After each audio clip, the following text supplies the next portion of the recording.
Hey, Mooch Crap, J-Dubs. Hey guys, what's going on? Mooch, Crap, J-Dub. Hey Mooch, hey Crap, hey Jay. What up with your Crap and Mooch and Jay with? Wake on up. It's Mooch, it's Crap, and Jay in the morning. Wipe your eye boogies, get your coffee finished yawning. This is Mooch and Crap. Show. Wake up, let us begin with gaming, news, skits, and call-ins from all the fans. No matter where you at, Cali or Pakistan, New York or New Guinea, this is where it's at. These are Xbox dudes with Xbox views on slander and hate towards Xbox news. This is Mooch and Crap. Show for the people, and they coming with it. Now do you understand? Now do you get it? Ponies love to lie and PC fans won't admit it, but Xbox hate is real and they all with it. Call in, let it ring in. We here to rock, we here to win. It's about the games, it's about the pride. Now Xbox community, come on, let's rock. Mooch and Crap. Make sure.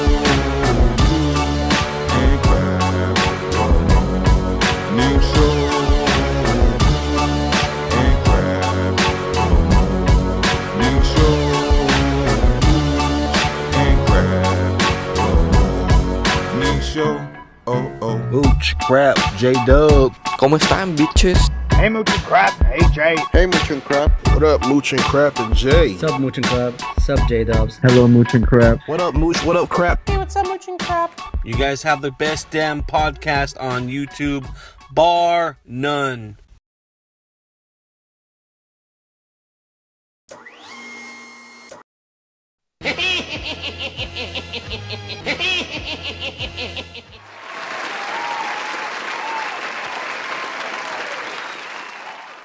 Welcome everybody and good morning. It is Sunday morning. I can see everyone just kind of pouring their coffee right now, moseying on in, Crap, right? You see it slowly happening. I like the Skeletor. I gotta say that. Absolutely. Yeah, I'm a Skeletor fan. So I think the He-Man series it's completely underrated. Nobody talks about it. I loved that as a kid growing up. Well, you know what? Like it had there's this Netflix series called The Toys That Made Us that actually delved into the He-Man series. Really, really good stuff. Growing up, I was just like a huge He-Man fan, and so was my older brother, and we had like all the figures and stuff. I still have some, so like that's pretty cool. And they're coming out with a new movie next year. Really? So, yeah. Now, like movie like action? Live action? action. Yeah, live action. Now, don't forget they had a He-Man movie that was out back in the late 80s. The people actually that made the He-Man figures and stuff hated that. They didn't really have much to do with it. It didn't have any of everybody's favorite characters or anything like that. It didn't take place where He-Man took place. It took place here on Earth. Right. I mean, there was a lot of problems with it. Plus, Dolph Lundgren wasn't really speaking English very well back then. No, he really wasn't. Yeah, you know what I mean. So it was really bad. So and they actually rebooted the TV show in the early 2000s, and that was a real good show. But then it just never really caught back on. So hopefully this new who's playing He-Man? I don't know who's playing him, man. I'd say get The Rock, but I'm just saying. Well, listen, I would actually agree with you, but the problem I have with The Rock is, what is The Rock not in?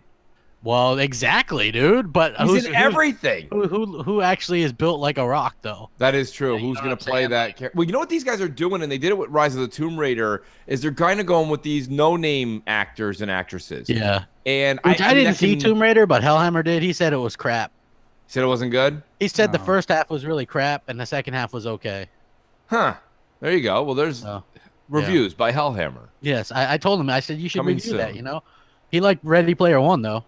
Apparently he gets to go see movies all the time. I don't get to go see. Yeah, shit. I don't really go, to be honest with you. I don't go to. I may go for the Avengers. I will probably go for the Avengers, but not opening weekend. Isn't that's like a suicide run, isn't it? I mean, it's crazy. You're sitting next to. You're gonna like sardines in that theater, Crap. Yeah. Oh, I know exactly. That's why I don't want to, because I don't want to be forced to sit next to random people. I'm not comfortable with that. So. You almost like you look over and you're like, you're so close. You feel like their popcorn's your popcorn. Exactly. Or maybe because that's I'm a mood. You're like, hey, let me get some of that popcorn there. Yeah, you gonna finish that? That's one of my favorite lines. Thank you. Yes. So you know it's me if someone asks that next year. But yeah, no, great morning. J-Dubs, how are you this morning, buddy? I'm doing just fine. Nice. Yeah, no, I'm actually happy that all the snow has melted finally in Canada. I'm not sure if it's melted everywhere in Canada, but it's melted on this end of Canada, and we are looking forward to the spring. Spring is getting it's getting warmer. Well, I got news for you. It's not getting warmer here, buddy. There's no snow here in New York, but it is still freezing. I think we're at a high of 36 I gotta play today. this for G-Man. All hail Jay! All hail Jay! How much of that crap do you think was for G-Man? How much of that was just Jay playing it for Jay? Just probably Jay playing. I like to play it for myself. Nobody likes Jay more than Jay. So. That's great. That is true. Julian, thank you, buddy. Yeah, the mooch. Oh, crap. This is great, buddy. I really appreciate the donation there. We got a lot to talk about, crap. And crap is okay too, apparently. So yeah, crap is okay. Well, hey, crap, that's fine because we get those. There's a lot of crap for presidents that are in the chat. That's Cruise Missile. I got one crap for president guy. That's Cruise Missile. I like how you guys are on a name-to-name basis. That's wonderful. Oh, man. And, good to see everybody here. Crap, we gamed so much on Friday night that I really laid low. I played a little Sea of Thieves during the day yesterday, but I just crashed last night. I was kind of talking to Jay about that. But I'm fully rested for the Walking Dead marathon and then maybe getting back into some gaming tonight. So we played after Crossfire, me, you, and Grave and Xbot played Sea of Thieves for like 3 hours. Yeah. And I mean, because supposedly they had patched it, and we didn't run into any cheaters or anything. So no. I mean, who knows? But as far as I'm concerned, they did a real good job with the game. Like, we were just having fun. I think we were what made the game fun, though. We were, I think pretty much everyone was drinking except me. And then basically what happened was we were doing, I'm on a boat. Like, pretty much. And like the snakes thing. And we were doing like my Tommy gun note. Like, Mooch was playing the clips through the headset and stuff. Dude, I got to be honest with you. Listen, this is what I'm talking about when I say Sea of Thieves. I don't care if you like the game or not. You got to understand. You put a couple of alcoholic beverages and a bunch of guys played it. It was hysterical, dude. We were just going rant after rant. The game kind of makes you say these old movie slogans. And we played, I think it's got Home Alone written all over it, right? Crap. I mean, we did 3 or 4 different slogans from that game. We should have streamed it. People would have got a kick out of it. Yeah, you know what? I don't know if we could have played the music, but yeah, like.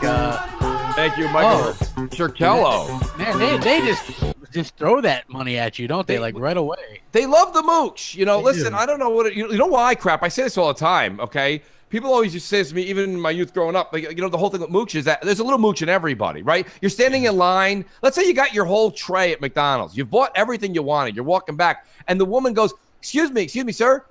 You also have this extra large fry? And you're like, no, I didn't order that. And she's like, well, I thought it was yours. No extra charge here. And you're like, I'll take it.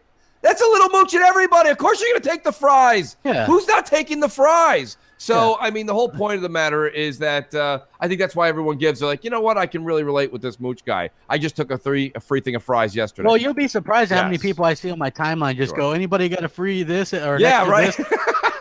Hashtag mooching. You know what I mean? So, yeah. It's become a way of life. Mooching is a way of life. It is, and I find that to be actually pretty hilarious. So it is pretty funny, guys. So I'm back to playing some Sea of Thieves. If I run into some cheaters, then I'll be done again for a while. But they did outline some future content, and that looks very promising. You could tell that they're rushing that out a little bit. Yes, they are. You could make the argument if some people were unhappy that some of that stuff probably should have been there to begin with, but they wanted to be reactionary. So I mean, it kind of is what it is. Oh. That's so great. Yes, there it is. Oh, there's a ship going across the screen. Holy crap. That's awesome. That's J-Dubs, baby. That is, man. Good job, Jay. That is pretty cool. You know what? That game for me is just fun. I'm a multiplayer kind of guy. Just like playing with your friends. No, it really is. I mean, shout out to Noof Nukem, Xbox, MS Jordan's here. We got a lot of people here. That's right. Boom, boom, kaboom! I'm in the room. Boom, boom, kaboom. That was you guys. Boom, boom, kaboom. I was listening to a little bit of Crossfire, right? I always go back, crap, and listen to a little bit of segments of the show that we've done. And when you and I go off on the Noof, because Noof was in the chat, and we're like, boom, boom, kaboom, I'm in the room. I broke out in the laughter, and that doesn't happen a lot, but that is hysterical, dude. Absolutely. So, boom. I mean, I would say you use that, Noof. It is fantastic. Yeah. So it's there's actually a lot of interesting news and stuff going on. There's the big stuff, obviously, with God of War. Getting fantastic. If anything, that just amps you up to get more excited for it. Absolutely. I think everybody's wanting to try this baby out for themselves. It's weird that it's releasing on a Friday, huh? It is crap, and I'm glad you brought that up because shout out to Tommy. Right. Shout out to Tommy Machine Guns, aka now I think he's Tommy Pizza to Pie. Tommy, he's hysterical. Tom's a great guy. I got a chance to game with him on Sea of Thieves a couple weeks ago. It was fun. But Tom writes me and he goes, Mooch, he's like, I heard over the podcast that you're getting God of War a physical disc from GameStop, and I'm like, yes, I am. He's like, check with your local retailer, but GameStop is releasing the game East Coast 9 p.m. I don't know if that's true. What the hell's going on with Jay in the background? Jay, are you doing laundry? Are you running a vacuum? Why do you guys hear some crazy shit? Yeah, it sounds like a wind tunnel back there, bro. You sound like you're Ace Ventura with your head out the window driving. Yeah, that's probably that's because my PC is like going nonstop with all these super cool effects that I've got running. I'll try to mute as much as I can. Sounds like a PS4, by the way. It does sound like a PS4. That's really great. Jay is now. We are sponsored by PlayStation because if it wasn't for them, we wouldn't have a show. Someone says in the chat, "Do you think if God of War was on Xbox, they would have given it a 7?" No, but I don't think it would have gotten the 10s. Right? No, definitely not. But solid 8.5. Yeah, it probably would have been. It would probably be sitting at an 85 or 85, so. 88. So, yeah. Like when you say that there's some media favoritism and bias, it doesn't mean that it's completely slanted or off. It's just those few points or whatever. Like that's right. Like when you look at Forza Horizon 3, that game's just a masterpiece, and when you see a place give it a 2 out of 10, that's more or less what I'm talking about. Like you notice nobody gave that to God of War. Right, so and you also see that happen with like I'm of the firm belief that if Ori and the Blind Forest had released as a PS4 exclusive, it would have been a 95 Metacritic. I agree. As an Xbox exclusive, it gets an 80 something. So that's just that's more or less that we're talking about. It doesn't mean that it's totally skewed or totally off. Yeah. Like I feel like a pretty accurate Metacritic score for Sea of Thieves is a 7.5 to an 8 somewhere. You know what I mean? Like that's fair. And it's perfectly fine with me because it's not the be all end all. It's because it's funny. A lot of the movies and stuff that are like critically acclaimed, I can't stand. That's right. So it's just, I guess it just depends on the person, But I am excited to play God of War. The reviews, which I saw the scores. I didn't really read much into the reviews. Simply because I didn't want to spoil the game. Well, that's it, crap. I really didn't want to spoil a lot of it, but I mean, to be honest with you, I do think that I did watch a little bit of the Digital Foundry stuff because I was interested to the tech side of it.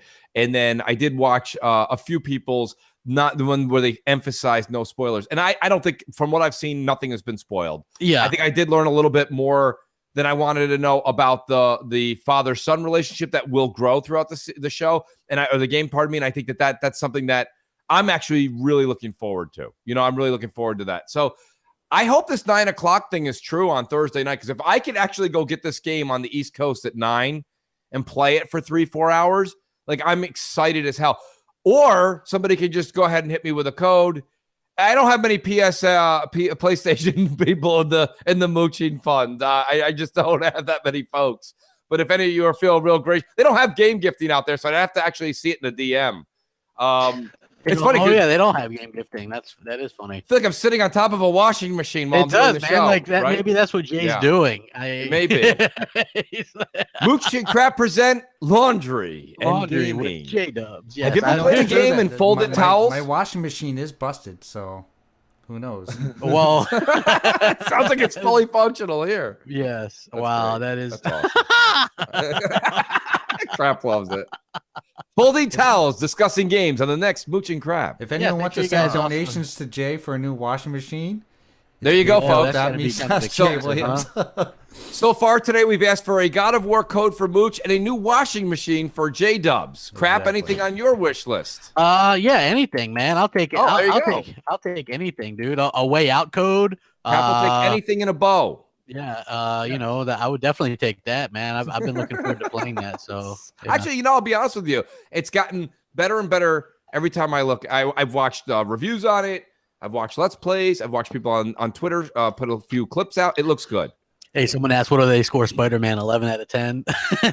At least. At least. I actually think Spider-Man won't get as nearly as good a scores as that. I say either. Nearly, but it'll probably get in the 80s still. You know, I mean, here's my thing about it. I talked about it on Crossfire, and this is just food for thought, guys. Take what I say right here and go check out a video and tell me what you think. I've been watching a lot of the behind the scenes on Game Informer and the clips they've been sending out as far as their interviews with Insomniac. Look, at Spider-Man, as far as the actual character himself, I think is even far better than my expectations were on his mechanics, his mannerisms, and his fighting tactics. Love it. Love it, love it, love it. However, I noticed, and it's only a couple of scenes, right? We've only all seen a couple of scenes, so take this with a grain of salt. But there's like 4 enemies on screen and a truck. And it's like you fighting in an alley with a truck and 4 enemies. And you can slang them and throw them around. It feels like Infamous to me a little bit. Sorry, Crap. I would expect that same kind of thing, right? Like with, and that's just the limitations on hardware, you know? Right. You know, I would expect not a whole bunch, kind of like Batman, you know? Right. So, you know, when you're playing Batman on Xbox or PS4, there's like a handful of enemies. Like I would expect it to be the same type of way. It does make you want to question, like when you're swinging, is there like people walking around the town? I don't know. Well, that's what I'm wondering. You know what I'm saying? Yeah, that's a good thought, question right there. I don't know. I mean, my whole thing about it is that, like, don't get me wrong. I know a lot of people, when I said that, everybody in the chat on Friday night was like, come on, Mooch. Infamous was fun. Let's stop with the fun. I didn't actually like Infamous, so. No, Infamous was not. It was a very empty game. It was beautiful. I think we're confusing beautiful and fun. It was beautiful. The game was done absolutely. I mean, the artwork, the indigo lighting was spectacular, second to none. But there was like 4 NPCs on screen. Yeah. And I mean, it's just, I'm not saying Spider-Man is like that. I'm saying that's what they showed in these few very short scenes. So I'm not judging. I'm just saying I'm just sitting. Well, I'm just sitting back and I'm observing. Yeah. Well, you know, it's going to be interesting to see some of the the reviews, because like I said, like I'm looking at Metacritic right now. Like Spider-Man, like iOS was in 2009 was well reviewed. On the original PlayStation, just a game called Spider-Man was an 87. That's like the highest one on a console. So we'll see. Spider-Man 2 on Xbox was an 83. Spider-Man 2 on PS2 was an 80. So, I mean, you know, it'll be interesting. Like those open world type games are a little bit harder to pull off. True. So, yeah. I agree. You know. What do you think? I mean, I'm interested to see I think it looks great. I'm not really too worried about it's Insomniac, so I'm not really too worried about the quality of it. I think it'll be fine. I wouldn't have wasted or pre-ordered another $150 collector's edition if I thought it was going to be bad. Right. So yeah, you know, I'm excited for it, man. Those are, you know, it's good to break out the old PS4. Absolutely. I mean, to be honest with you, I'm excited to play God of War. I mean, listen, guys, you know, there's people in the chat that, you know, listen, this is not about the console war. It's about observing. Okay. You guys all sit there and say, you know, Halo, Gears, and Forza's boring. All right, if that's all boring, that's fine. Then I can sit there and say, wait a minute, why are they showing this 2018 game of Spider-Man and I saw 3 people to defeat on a screen? I mean, I don't think that's crazy. And I've seen 3 or 4 different action sequences where that's the case. And I think that the only concern I have moving forward, I mean, you can't just sit here all year long and be like, everything Sony makes is perfect. Hey, it's perfect. And you're like, okay, well, so what are we talking about? We're talking about perfection. Oh, yeah. Okay. So, I mean, moving out of that, it's just... Chuck goes, are you playing God of War with Phil and Mike? I'll let you in a little secret. Phil and Mike are not playing God of War. No, probably right? not.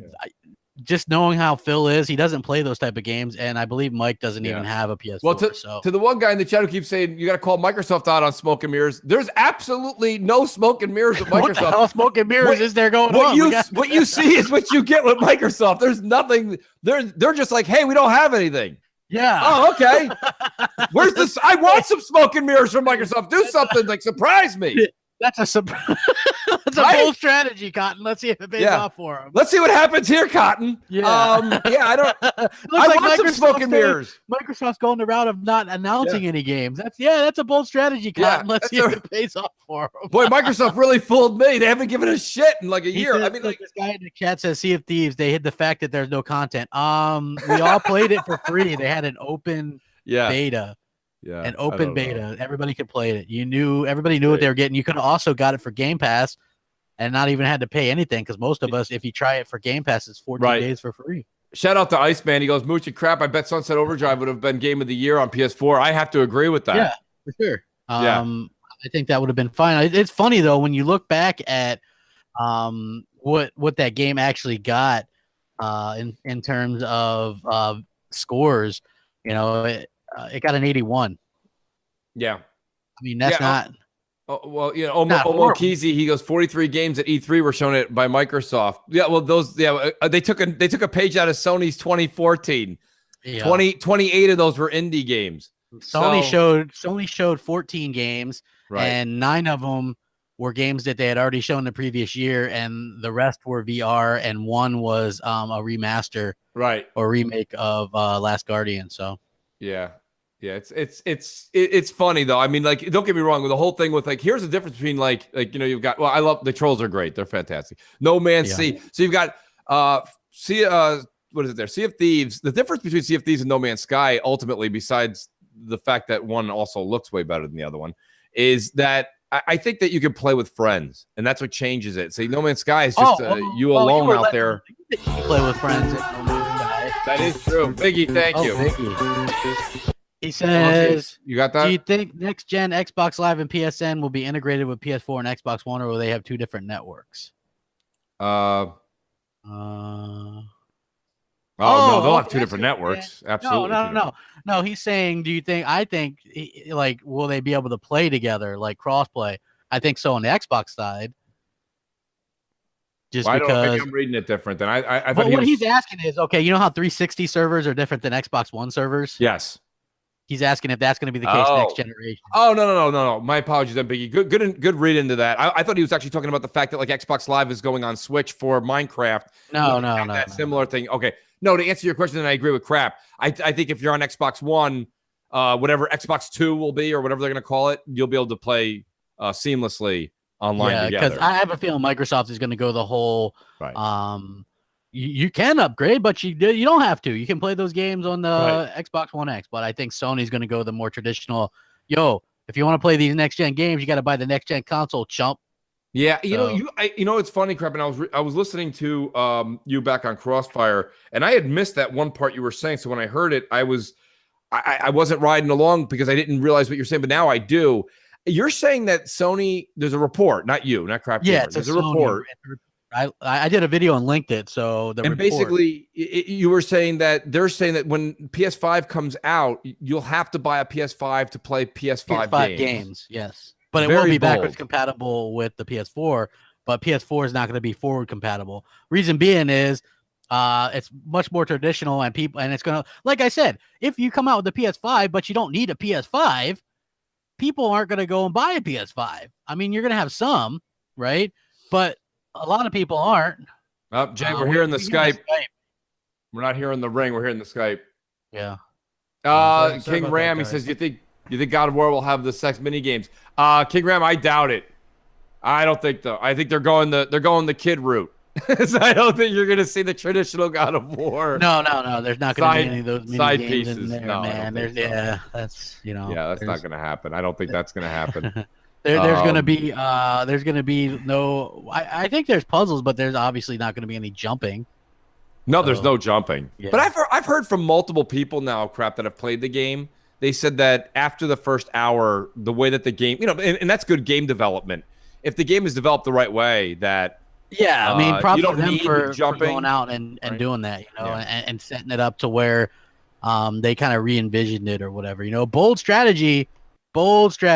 Right. Well, I mean, you look at like Hellblade, and remind me, in Gears, there's no there's no jumping in gears, and it's like you can kind of rocket over something. But there was never any jumping in gears, whereas God of War was built around that jumping and that platforming It aspect. was. And I think that you said it yourself on Crossfire, Crap. You said they did a bold strategy. That was a company that was going to go under, and they decided, no, we're changing this thing completely. And I look at the generation we're in, Crap. I think it was the right move for them to do that. Not that the old style God of War would have done bad. It wouldn't have done bad. But I don't know if it would have attracted so many of today's youthful gamers the way that, they like that over-the-shoulder look thing now. That's just the way it is. Yeah. Oh, I completely agree. I'm not, I think that it's Ram goes, I got to keep teaching them about the birds and the bees. Maybe something they have to do without a video games assistance. How long do you think God of War will last? Hype gone in a week. I don't think hype will be gone in a week. I think it'll be like Horizon Zero Dawn, where people talk about it for like a month or so, and then after that it'll be like on to the next thing, because you have Detroit coming out on that side, you got State of Decay 2 coming out on Xbox side. Nobody can say State of Decay 2 is a kiddie type game. It's a M-rated game, mature single. You can play it single player, but it's a story based game. You can play it with friends, but you can play it by yourself.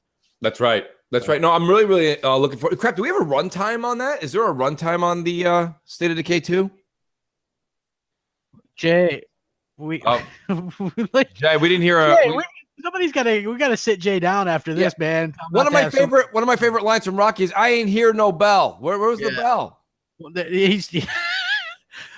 I gotta just laugh because you hear, and then he's like talking to people in the background and stuff. It's hilarious, And he told us there was no snow in Canada. It sounds like a blizzard. I know. There we go. There we go. Jay, M&C Mornings. How you? Nice. Hello. Yeah. What's up, guys? What's up, buddy?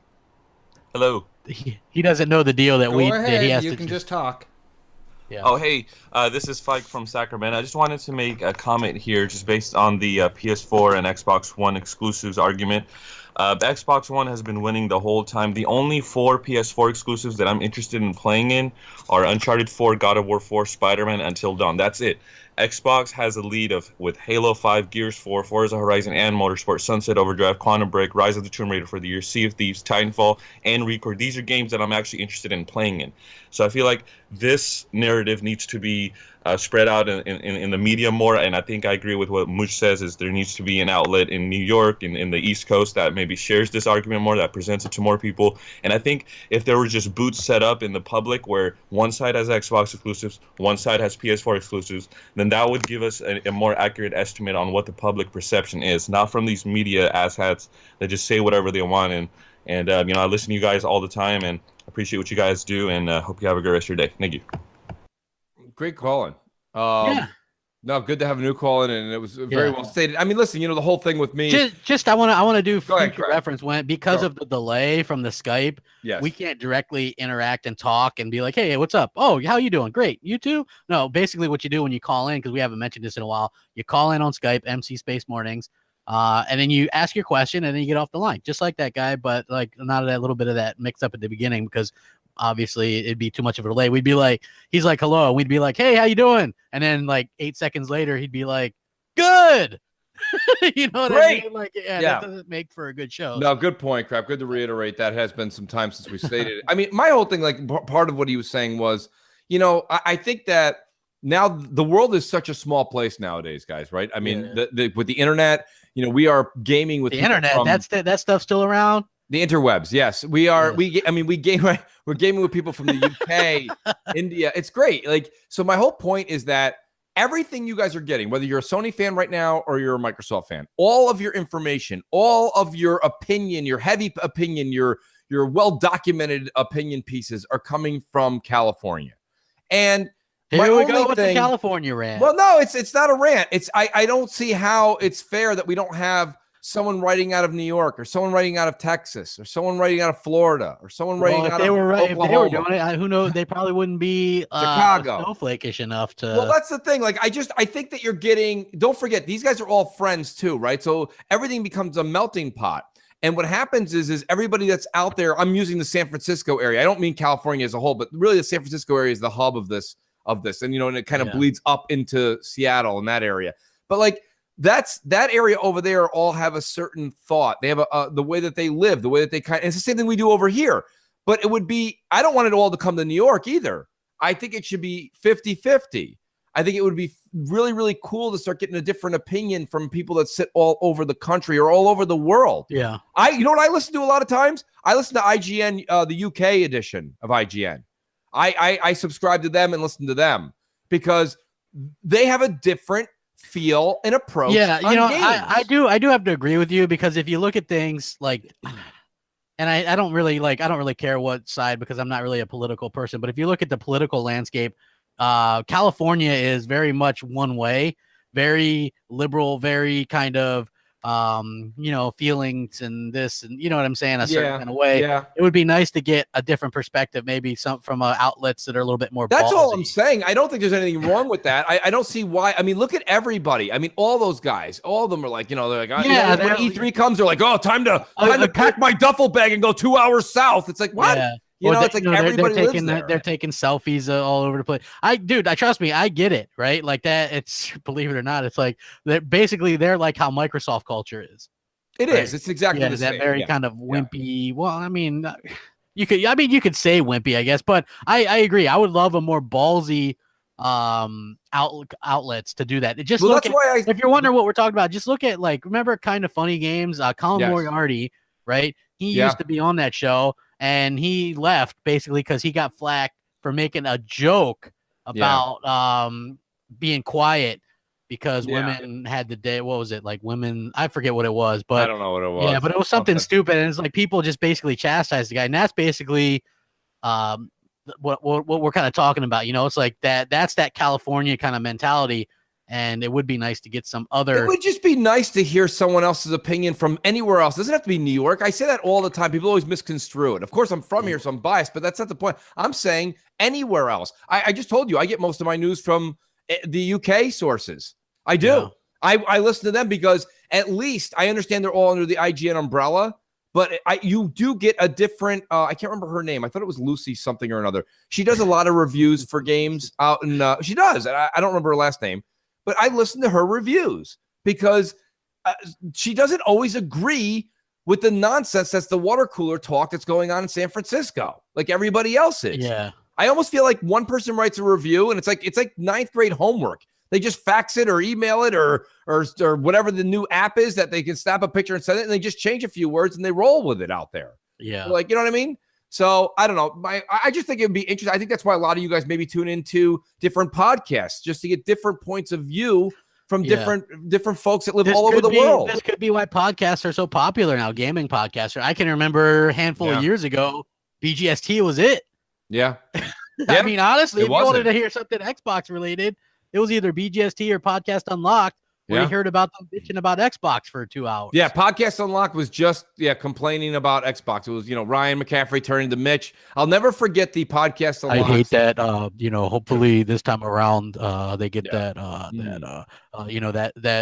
power box in the box. I don't want. I don't answer me. And then Mitch turns around to Ryan and goes, "Answer me this, Ryan. Why would I actually even want to buy an Xbox at this point when every indie developer is immediately going right over there? That automatically puts me at 30, 40 games ahead of Xbox." And it's like, I'm like sitting there and I'm like, is this an Xbox show? I'd be fooled. Yeah. But yeah. I'd be fooled. Wow. Woo. You guys talk about smoke and mirrors. M&C Mornings. What's up? Hey now. Okay, and crab. The morning show. Mooch and crab. Hey guys. There you go. Hey guys, it's Xbox Not So Quick here, and I just wanted to address all the M&C fans out there. It's been really distressing seeing a lot of Xbox fans kind of get overexcited for the game God of War, and now all of a sudden people are kind of wanting to jump ship. So I just wanted to settle the things down and let everybody know that we will have games coming. As a matter of fact, we've basically been teasing a game for many years. It's called No Games.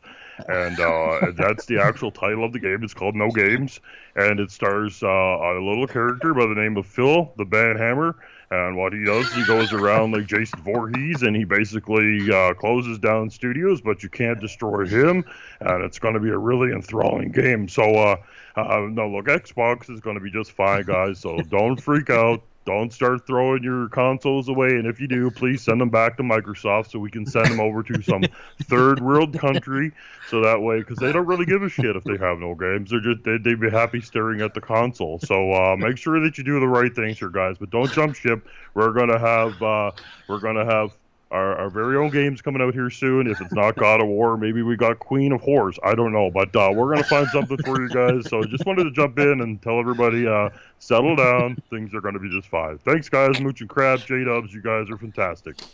Awesome. Hey, what a great Mike. call. Yeah, hey, man, what other podcast could get Mikey Barra? No chill till. That's so true. That's so needed, too. That was awesome. Thank you, Mike, and No Chills. That was awesome. Boom, boom, kaboom. I love it. Boom, with me. So good. Queen of Horse. That was good. Good stuff. You know, crap, we haven't even taken a voicemail yet. How many do we have today? I don't know. Nobody asked. We have 29,000. We have 6. There you go, 6 or 6. Okay, that's not too bad. Let's go ahead and rack one of those up. Let's rack it up. Okay, so first on deck, we've got CV Killer 617X. CV Killer. What's up, Mooch, Crap, J-Dubs? It's CV Killer 617X from Xbox. I just seen the God of War review. As Mooch said, the PlayStation fans have lit a match and passed out from the masterpiece review that it got. I don't like that people are comparing it to Sea of Thieves. Sea of Thieves to me is new IP. God of War, it's basically already got a name for itself. Would have been a different story if it was Kratos versus Master Chief. That would have been a battle. But my question is, we know Halo is not coming out this year. It might, but I want to know what you guys want to see in the next Halo game, story-wise. I think I would like to see Master Chief versus Locke. I think that would be pretty cool. And if they can bring back the BR system from like Halo 2, Halo 3, it'd be a lot better for me. That's about it. I want to know what you guys think, and hopefully you guys have a good morning. See ya. What do you think, Crap? Well, here's what I think. I think that it's asinine, literally asinine to compare the two games. Yeah. The only reason why people are going to compare them is because those are the two newest games that came out, right? That's right. That's right.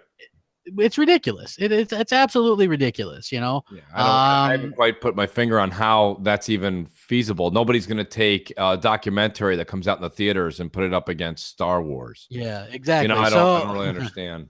So yeah, it's asinine to do that. One is a new IP and totally something different, like like a shared world kind of experience. And then one is just a established franchise that got a makeover, and it looks like it's really going to be great. Yeah.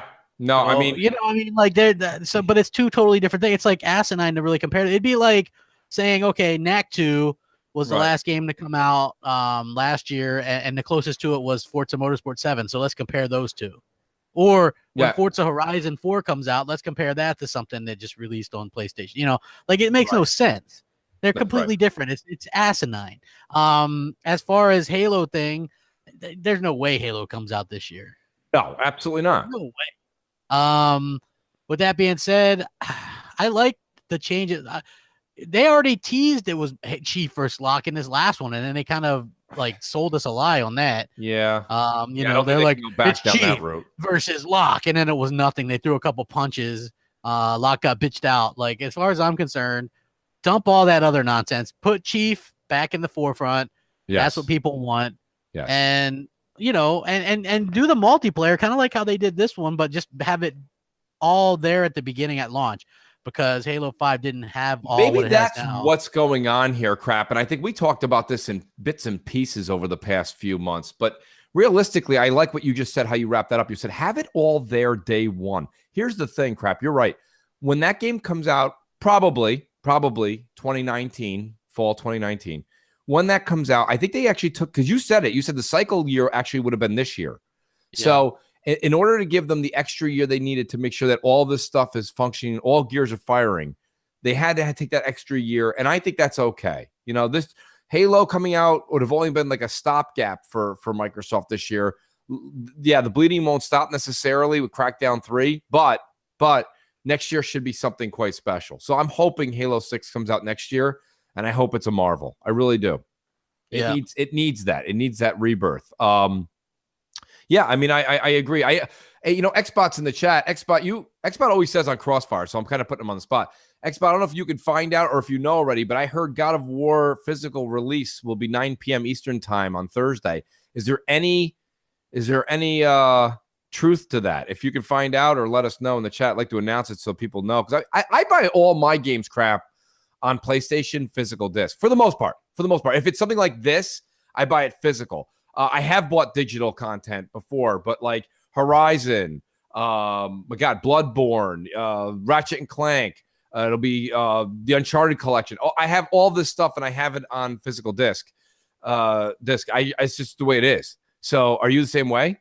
Well, I have a lot of stuff, but I have a lot of VR games and stuff. So I have that. A lot of that stuff is digital because some of it's only digital. So, but I do buy God of War and all that stuff is going to be physical, because I got the collector's editions. But yeah, I do tend to buy that stuff more physical. Okay. I guess the thought is if I ever wanted to just ditch it, it'd be easier to sell. I mean, I don't ever sell stuff. It's so weird. Yeah, because I see a lot of this, right? Like we see it in a timeline. It's not just like, the obvious one people would go, oh, you're talking about Blue in particular. No, not her. There's just a ton of people I know that had PS4s and sold them. Hellhammer, Z, Tim Dog, Blue, GKB, and She-Wolf. Everybody I know has had a PS4 at some point this generation and sold it. Yeah. Right. I mean, so, I've always said it. We've always done on this show and on other shows where we talk about, getting the most bang for your buck. And I'm just saying this has nothing to do with anybody that Crap's mentioning. I'm just saying if you buy a PS4, unless you're going to take a vanilla and upgrade it to a pro, there's no sense of trading it in to buy it again later. You're going to lose. Think of it as your car.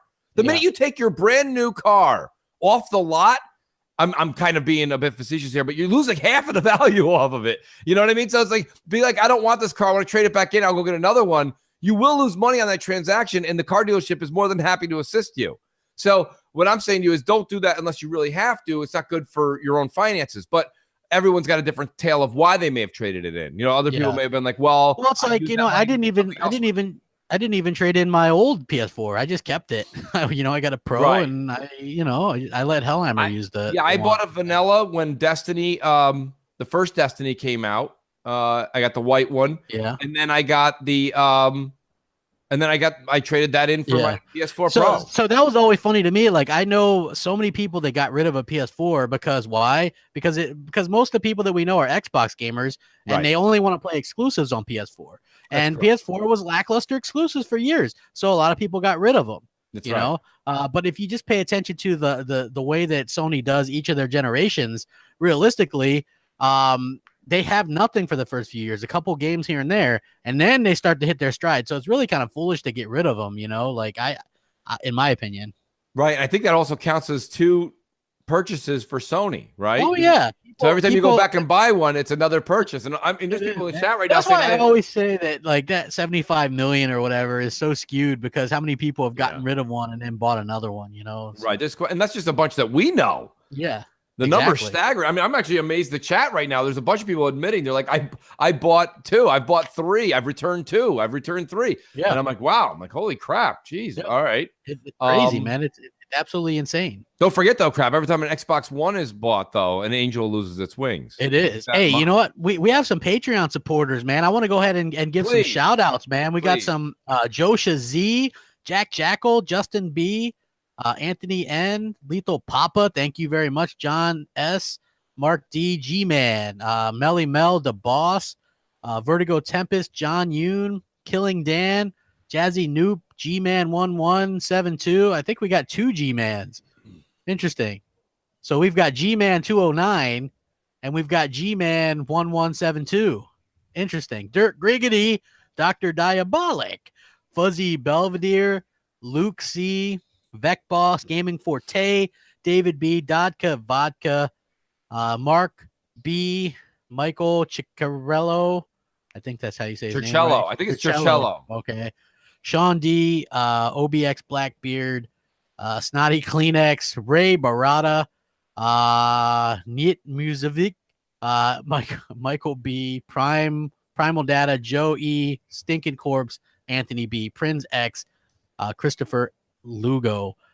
You guys all rock. Thank you guys so much for rocking out with us and supporting us on Patreon. Today we're going to do our Patreon wheel spin. Yes. Which somebody's going to get a free game or a year of Xbox Live or a year of PSN, whatever you want. What a great time right now. Somebody could be getting God of War for free, crap. Exactly. If maybe you want God of War, you could get it. You can get it.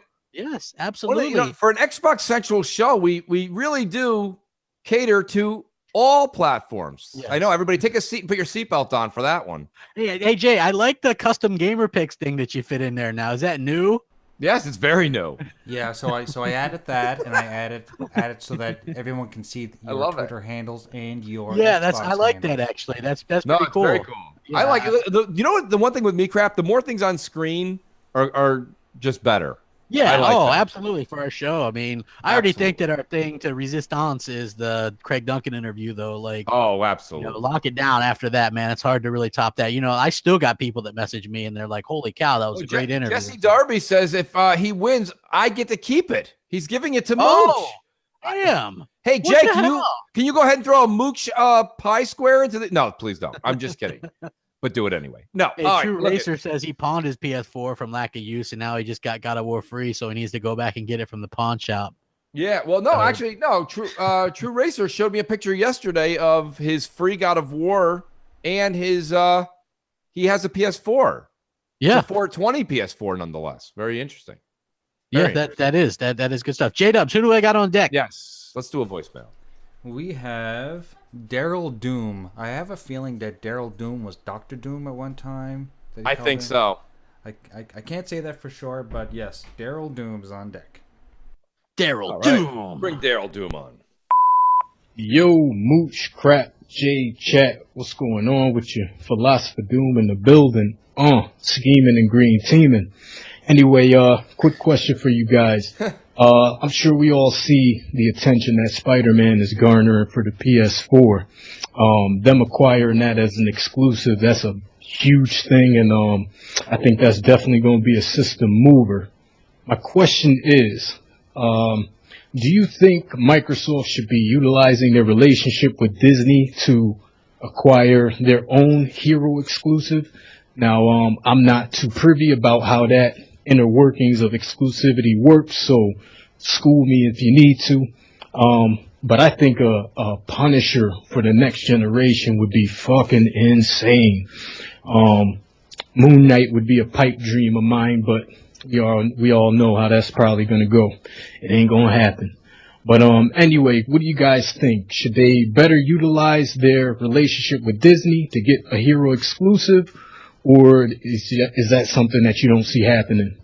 All right, fellas, shout out. Peace. Yeah, first of all, great call. And second of all, Jay, I don't think that was Dr. Doom. I think this is a new caller, and that was cool. Maybe not.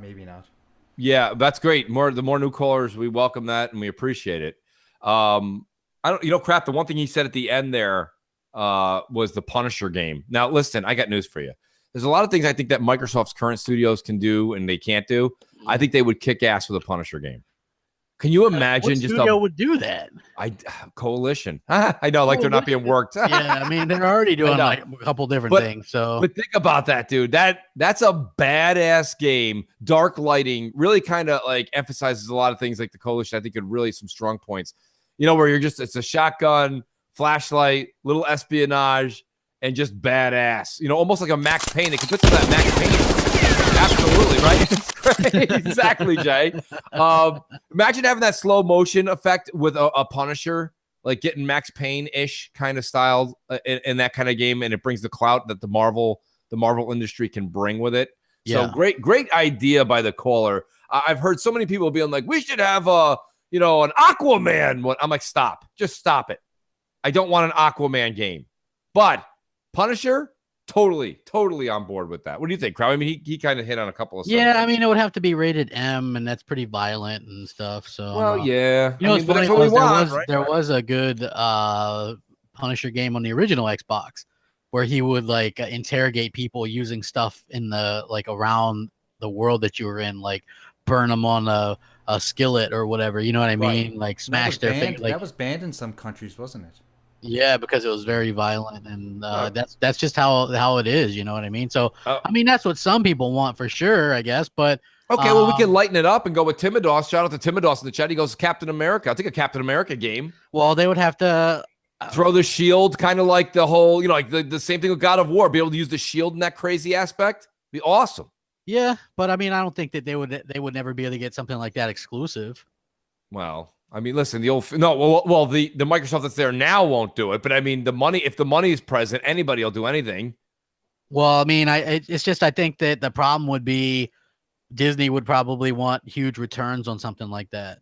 Yeah, but here's the thing. It's going to do well. You're going to make your money back on it. And even if Microsoft wasn't to make a lot of money, they had to give a lot of it to Disney. Let's be honest, crap. It shows good facing and good fan service. But this isn't a good. That's just Microsoft wouldn't do that. There's just some ideas that you see, and then you're just like, no, Microsoft's not going to do that. No, they ain't going to. Yeah, they're not going to do that. No, they're not. No, so I mean, I'm with you on that. Things about Super Lucky Tales too, though. So we got that going for us. And Record too, I heard, got an extra $10 thrown into the budget. Yes, now they're. Yeah, they've got Mooch and Crapper doing the background for the. Yes, we're now. Mooch is playing one of the bots, and I'm playing one of the bots. That's correct. Yes. Out for that. Let's do another voicemail, Jay, if you don't mind. Certainly. We've got Dirt Griggity. Oh, diggity. Oh, wow. Nice. Yes. What's up, Moose Crap and Jay? This is Dirt Griggity here. Hey, man, I want to ask y'all opinion about something. Excuse me. I know you guys have noticed there's been so much negative Xbox news in this YouTube community. It's obvious that it's popular to be bashing Xbox right now. Do you guys believe it's overkill? Because to me, it's at this point, most of the stuff, obviously, well, to me, Xbox deserves some of the bashing, but it's overkill. If you do a video after video bashing the Xbox, I mean, it kind of reminds me of if you knew your girlfriend was cheating on you. Everybody knew your girlfriend was cheating on you, but you love her. You love her. But yet and still your best friend keeps on talking about it. You're like, man, will you shut the hell up? I don't want to keep on hearing this shit. So what is you guys' opinion? Do you guys feel that it's overkill right now? Cause I do. I mean, I can't even listen to some of my favorite podcasts that I used to because they're constantly bashing the Xbox. Like, what the hell, dude? Okay? Just tell me what you guys think. Peace and love. That's a great call-in, actually. That's a good call. You know what? Hey, it's overkill, but you know what the problem is? The problem is it's popular to hate Xbox. Surprise, surprise. Right. Some of that disappeared, but now it's gotten back to the part where it's popular to hate on Xbox again, and so people are going to hate on Xbox because the popular thing to do. And the fact of the matter is, a lot of the people that you had that were pro Xbox are maybe a little bit disenchanted due to that not getting some of the game types that they want or whatever, But I think this E3 is going to be incredibly important for a lot of people. Yes. And, it's going to be something that is going to make or break it for a lot of people. Not me personally. Right. Because what am I going to do? I mean, the X, at least for the next couple of years, is the most powerful place and best place to play all the multiplats that I'm going to be playing. I know that I'm going to get Gears and Halo and Forza, which are my favorite games. Right. So yeah, why would I? Look, I mean, let me put a coating on all of this for everybody. I mean, realistically, this is what the game companies all want. They want you to have all three. I mean, they really do. Like they're all like Nintendo's got their flavor, Xbox has got theirs, and Sony has theirs. There's no doubt, right? No matter what you want to say, Sony is killing it in the single player category. Like that's just not really debatable at this point in time. But Microsoft is killing it in the multiplayer space. And I know a lot of you are going to not like to hear the old games thing, but Halo, Gears. There's like Gears multiplayer is still top notch, and it just, first of all, Xbox Live plays better, feels better than PlayStation's PSN. And the controller. I mean, I understand if you've grown up with a PlayStation that you're like, no, Mooch, I'm not picking up what you're putting down on this controller thing. But the triggers and the non non-parallel, if you will, or no, running parallel, symmetric. Symmetric. Well, that's great crap, but I'm not coming around. That's the thing. I think that there is no real I belong here or there. You see people selling an Xbox and buying it, or selling their PS4 and then buying it again. Like, I think you don't have to do it day one, but I think we all own the systems. It's not like it was in 1988, okay, or 1993 when it was like, I'm just buying a Genesis because that's all I can do. Like, everybody can go out there. It's within their means to get all three consoles over the course of the generation.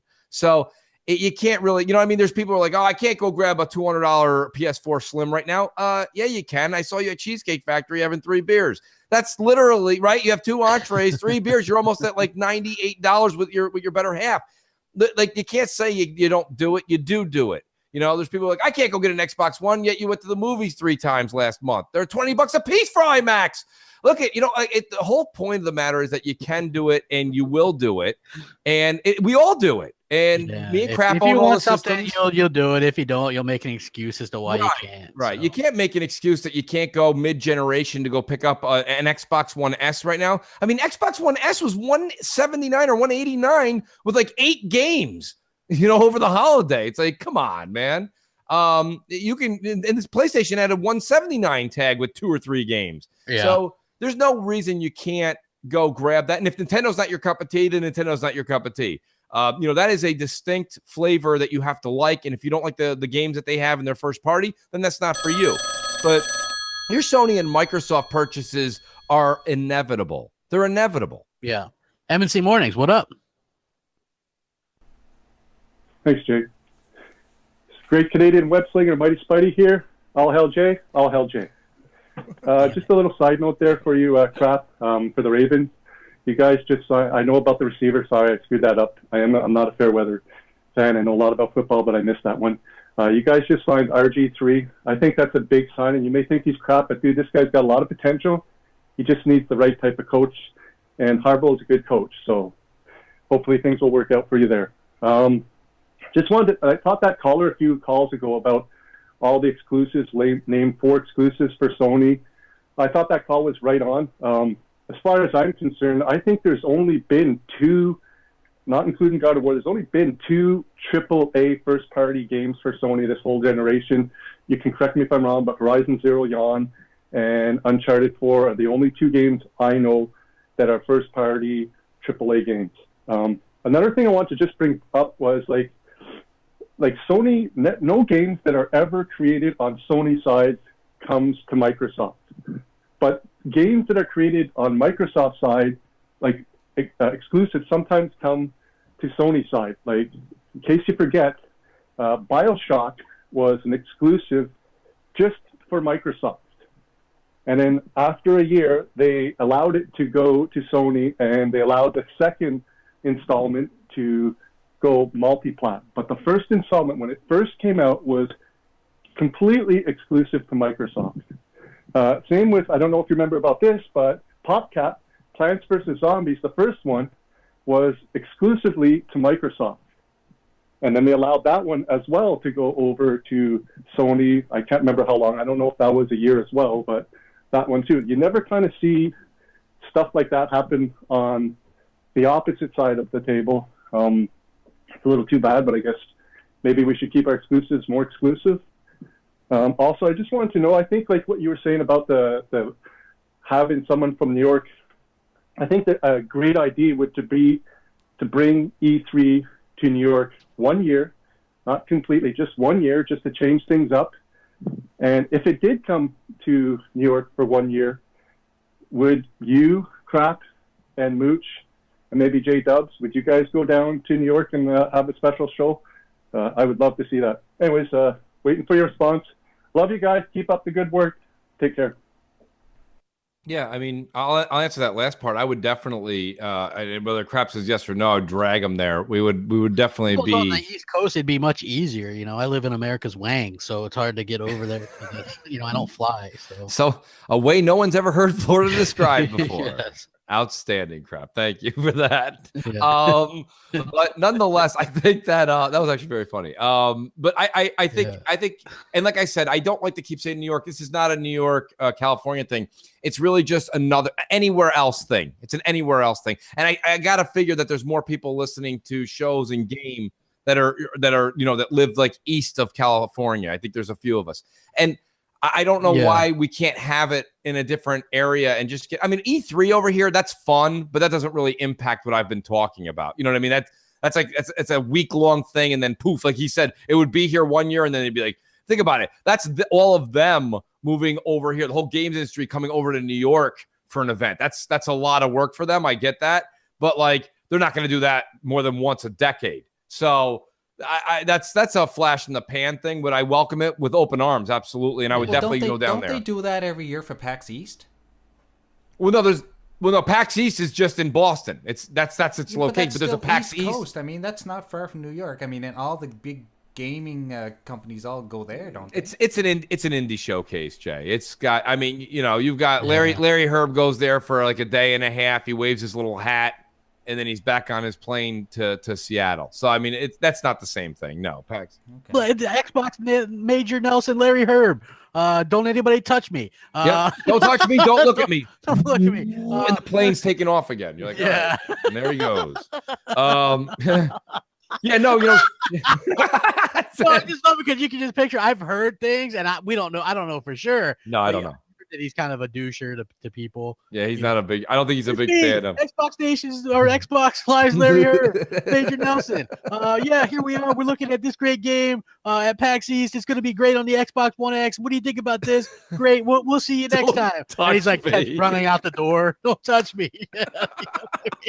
Like, I'm sorry. I can imagine. Yeah, that'd be hilarious. All right. So. That was good. Iceman in the chat. He even reiterates, don't touch me. Don't touch me.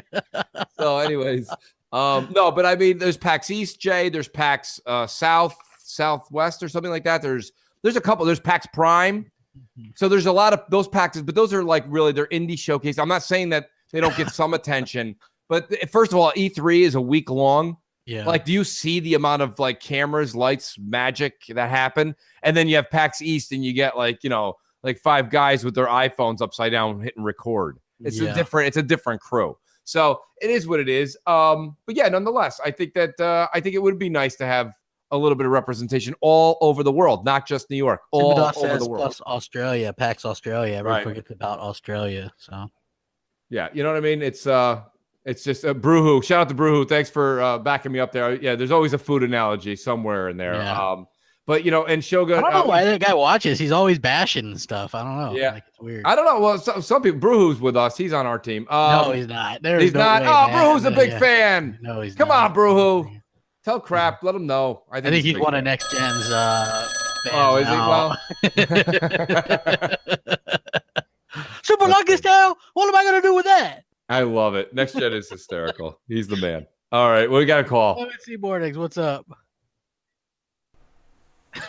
Hey, Mooch, Crap, J-Dubs. It's CV Killer 617X from Xbox. I watch all your shows Monday through Sunday, and I know you guys talk a lot about sports. I'm wondering, do you guys play, or do you have any favorite sport games that you like to play?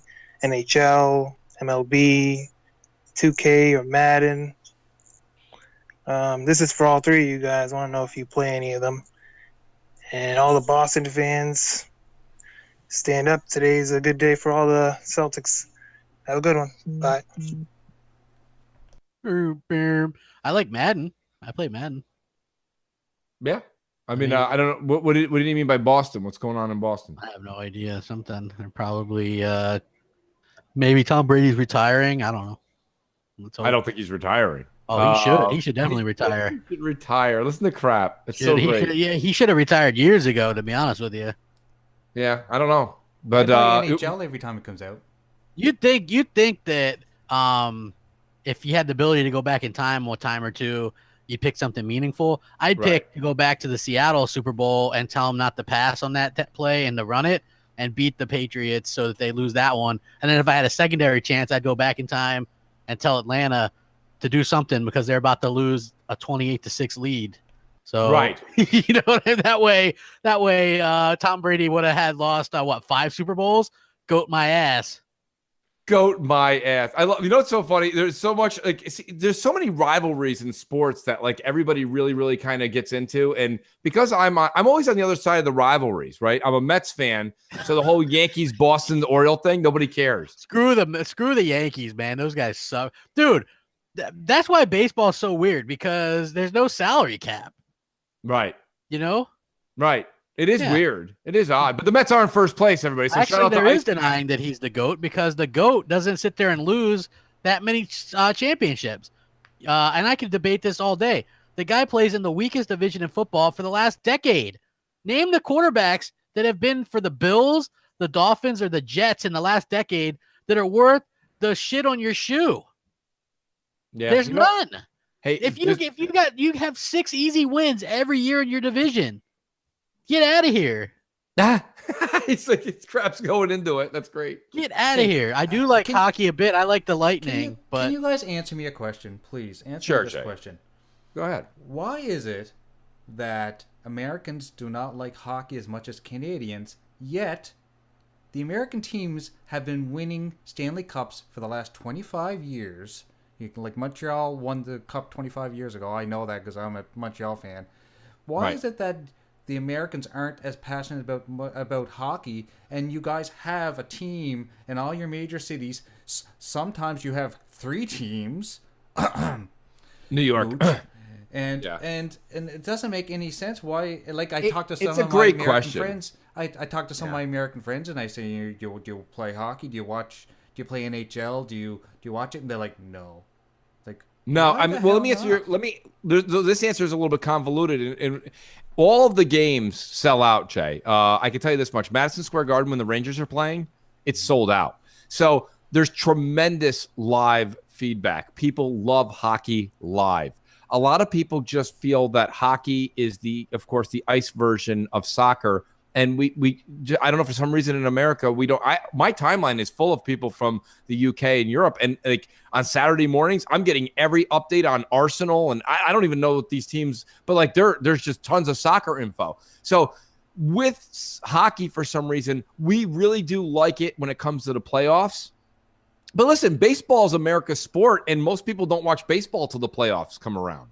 So you can't really feel bad there. Like I watch a lot of baseball, but that's unusual. Like most people don't, and I don't ever push that on people. I'm not like, you should watch more baseball. Like I can understand where people think that's really boring. I just happen to really like the sport. Played it for a while. I really enjoy it. Like that's a great, great game. But I know your frustration, especially being Canadian. I personally think that, when someone says to me, even though I live in New York and I think the Rangers, even though they haven't won in a while either, they've done very well. I say all the time, I'm sorry, but I think a Canadian team should win the Stanley Cup every year. That's your sport. So I always tip my cap to the Canadians. And as a Canadian, I understand that 75% of the players on the American teams are Canadians. Absolutely. We have a large percentage of Canadian players on those teams.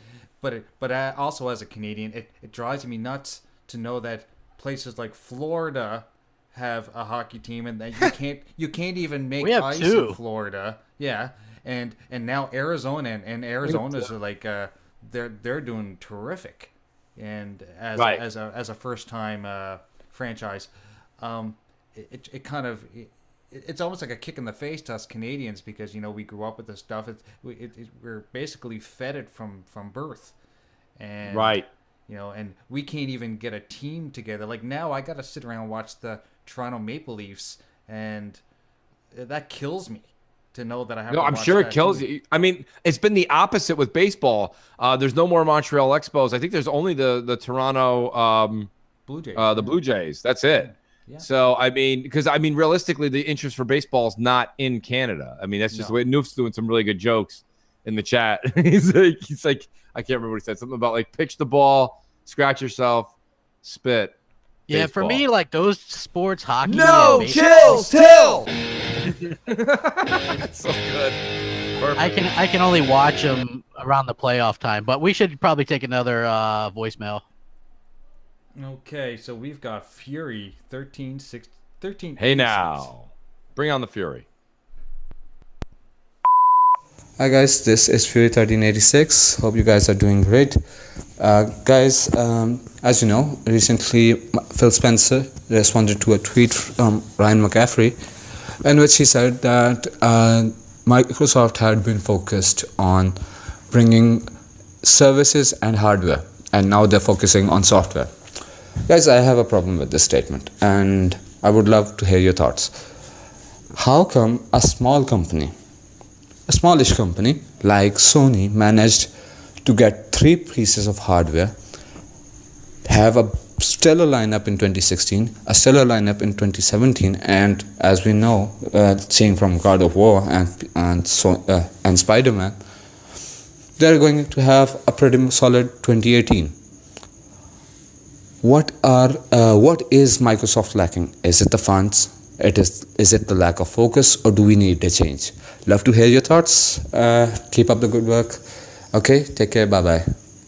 Yeah, I mean, that's a great. You know what? That's a valid question. I wish I actually had a direct answer. I can give you my thoughts. I know Crap's got a ton of thoughts on that. Well, I kind of stick by this, right? Like, yeah. I feel like some Xbox fans, like, they just want to play God of War on their preferred console. To be honest with you, I think there is a subsect that just want that, right? It's like, do they really want Microsoft to go make Schlock a Schmore and just have a cut and paste version of it? I don't think it works that way, you know. No. They've tried their hand at like Quantum Break would be a single player kind of aesthetic that people did. Like, they've come out Rise, and people didn't buy it. You know, I hear people kind of throwing out the Hellblade thing, and while I think that's a fine game and it really addresses like the mental health issues and stuff, that game is not for everybody because it's looking puzzles, and the graphics are great. It's a graphical showpiece for sure, but it's looking puzzles. You stare at stuff. That's not going to be for everybody. You got like voices, that incoherent voices, and that's part of the thing of the lore of the game and addressing those kind of mental illnesses, and that's great, but that's not going to be for everybody. Yeah, I mean, not just that, but I mean, he's asking how can Sony, which, realistically, if you look at their bank account, is so much smaller. Shut the damn dog. But yeah, I agree. I don't really have an answer for how that they can come out with that much hardware and have all these games that are coming out. Here's the thing, right? They're like, we have had new IP. Sea of Thieves is a new IP. It might not be the new IP that, some of these hardcore guys want, but it is new IP. ReCore was new IP. Yes. Quantum Break was new IP. Rise was new IP. Sunset Overdrive was new IP. Right. It's here's my question. Here's one of my questions I would ask Phil, because nobody will ever ask Phil these questions that are doing like true media. I'd say, you know what? Why did you decide to release ReCore when you did? Because it didn't make the major splash. If anything, it probably hurt you a little bit because it looked like a AA game coming out of your own first party. And I don't understand why wouldn't you have let that bake in the oven longer and put this thing really like a showpiece out there and be like ReCore? It's a staple. That our ReCore could have been like the Horizon Zero Dawn. And why not let that thing fester and get more people working on it, some true talent in the industry? All we keep seeing on Twitter is so-and-so studio closed up. Who's going to absorb these poor folks? Well, how about Microsoft absorbs them and put them into a game like ReCore? And if ReCore came out this year in September, and it had another 2 years to bake in the oven, it would have been fantastic. Throw some more money at it. I don't know why they just rushed to get that game out. I thought that was piss poor, to be honest with you. Well, the game wouldn't have been fantastic, and it's the way that it is because the game sucks. That's the problem. Yeah. Well, the main problem would have sucked if they had another 2 years. Well, yeah, it would. If you got to go back and look for cores and dig shit up, that sucks. Oh yeah. Nobody wants to go do that, right? Yeah. I know what you're saying, Crap, but I'm trying to take this to the nth degree. I'm saying if you brought more talent in, if they do a sequel and it's just going around and you're shooting with the RPG elements and you don't got forget about it. Dig up cores, that would be a great game. Good story, like I liked it. But who the hell? It's the same thing that with Hellblade for me. you're just like, I'm holding my head because I'm sitting there trying to look for an H somewhere. Like that's what. Oh, you need more cores to open this door. I know. Let's search around all over the place with no idea where to look. Like that's so stupid. I'm gonna pitch it to you, Crap, and I know it's not. And we got a call. We got a call.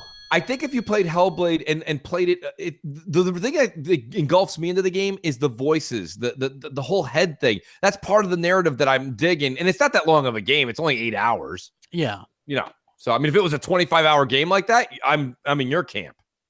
No way I'm doing that for 25 hours. Who's next on M&C Mornings? Come on down. Pooch, Carp, J Cubs. I've rang in quite a few times. That's interesting. Got some news about relevancy that's come in with Xbox recently. Zair's been talking about it, about how YouTube, their YouTube channel has 2.4 million subscribers, and I was just wondering myself how relevant it was, because as you know, I keep asking for Escape 4 and we don't get anything. EA don't seem to be doing anything, but there's a YouTube channel called Braille Skateboarding, and they've got 3.1 million subscribers. They've got more subscribers than Xbox. So where does that leave Xbox exactly in this whole relevancy thing? Anyway, I'll speak to you guys later. I think what he's looking for is correct. Well, I mean, there's no real correlation, I don't think, between the subscribers and views for things. I mean, it's weird how it works. Like, not everything appeals to everybody. If you want to go by that, go look at some of those announcements for PlayStation Plus, and there's thousands upon thousands of dislikes, because people don't like it. So, I do agree. If maybe they can rework Connect Sports Rivals with avatars and make it not use Connect, and it would be popular, because that wave race stuff is fun as hell. I'm with you. I don't know. I personally I didn't really get the caller's question. Dude, thumb thumbs. Here's the thing. You guys want to beat this, harp on this stuff.